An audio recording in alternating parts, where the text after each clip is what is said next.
Chairman, the first bill on my report is House Bill 1719, patroned by Delegate Hurst. It deals with the Campaign Disclosure Act of 2006, and it makes the provisions of the Campaign Finance Disclosure Act applicable to any candidate for a town office in a town with a population of less than 25,000, as such candidate accepts contributions or makes expenditures in excess of that sum.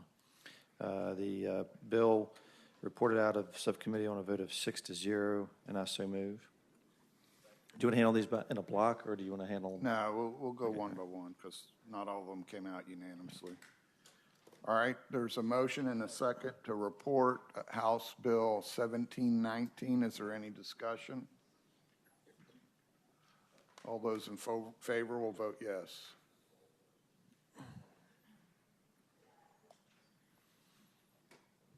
Clerk will close the roll. That bill is reported. Delegate Leftwich.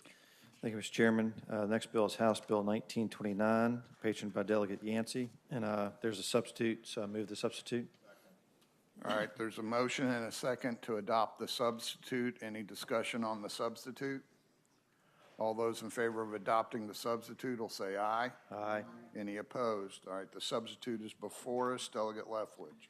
Mr. Chairman, the bill as substituted would require any out-of-state contribution to be itemized on the finance disclosure. This is to address a transparency concern of outside money influencing in-state elections. The bill reported from subcommittee on a vote of 4-0, and I so move. All right, there's a motion and a second to report the substitute. Any discussion?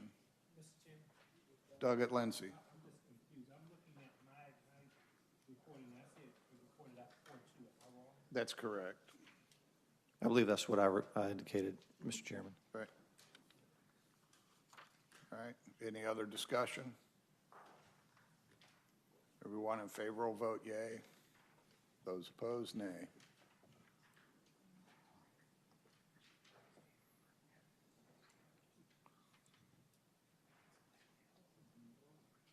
Clerk will, has everyone voted? Clerk will close the roll. That bill is reported. Delegate Leftwich. Mr. Chairman. All those in favor of reporting the substitute will vote yes. Those opposed, nay.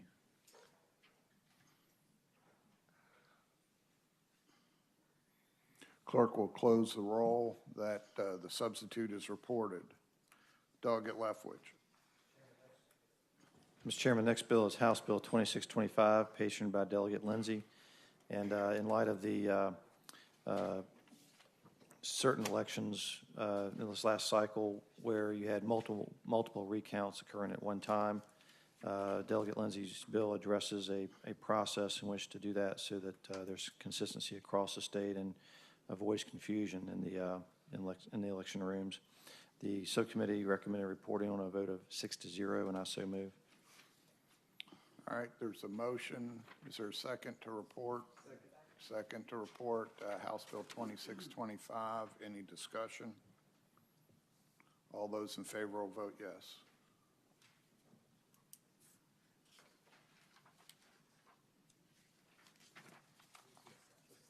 All right, clerk.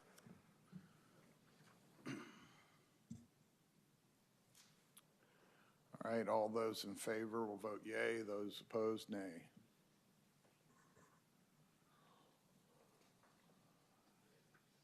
Clerk will close the roll. The bill is reported and referred. Thank you. Thank you, Mr. Chairman. Committee. All right, Delegate Leftwich, does that complete your report? Mr. Chair, that completes my report. Okay, Delegate Adams, do you have a report? Yes, Mr. Chairman. Subcommittee number 3 met this past Wednesday morning, considered 4 bills, and recommends reporting 1. And that bill is House Bill 2046, patroned by Delegate McNamara. It affects the form of ballot and requires that on any ballot, the officers or the offices which are to be elected shall appear before any questions are presented. The testimony provided follows a recent test case in Delegate McNamara's locality where you had to flip the ballot before the offices to be elected were presented following a series of questions. In another precinct, they were on two different pieces of paper, and there was a great disparity between the number of participants on the actual election. And so we believe this is a good measure that reported unanimously. I would so move that it be reported. All right, so motion and a second to report House Bill 2046. Any discussion on that motion? Mr. Chairman, Delegate Sickles. just for clarity, because we've had a couple of these bills the last couple of years for school boards and nonpartisan. Who does this cover again, Delegate Adams?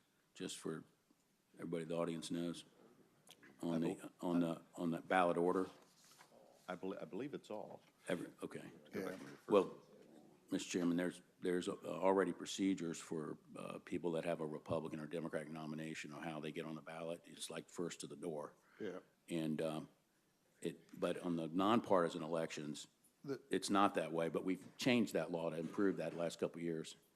This doesn't affect that. What Okay. this does is simply say, I guess maybe some towns or whatever were, if there were questions on the ballot, they had them at the top, and then the Oh, I'm sorry. candidates for office were at the bottom. Okay. And this just says you got to list candidates for office before you list ballot questions. Thank you, Mr. Chairman.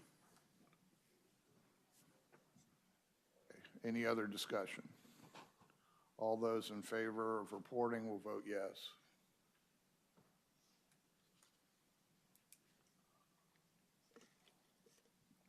Clerk will close the roll. That bill is reported. Delegate Adams, does that complete your report? Yes, thank you, Mr. Chairman, it does. Mr. Chairman. Delegate Sickles. Mr. Chairman, on behalf of the 8 on our side here today that have not had a chance to vote for it, and on behalf of the women and men that have been working so hard across the Commonwealth in recent years, and particularly in the last 12 months, I move the passage of H.J. 579, a resolution to ratify the Equal Rights Amendment to the U.S. Constitution. If I may, all right, it's H.J. 579. H.J. 579. All right, if I may get you to modify your motion, the appropriate motion would be to put it on the agenda for Mr. the Chairman, committee. Mr. Chairman, I move that we place the H.J. 579 onto the docket. All right. So motion and second to put H.J. 579 on the committee docket. That is a procedural motion, and this is a resolution that was heard in subcommittee and had a hearing in subcommittee and failed to report in subcommittee. All right, is there any discussion on this procedural motion? If not, all those in favor will vote yes, and all those opposed will vote no.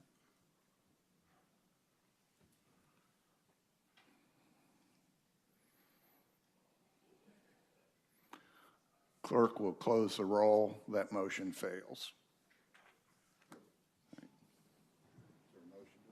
So moved. Second.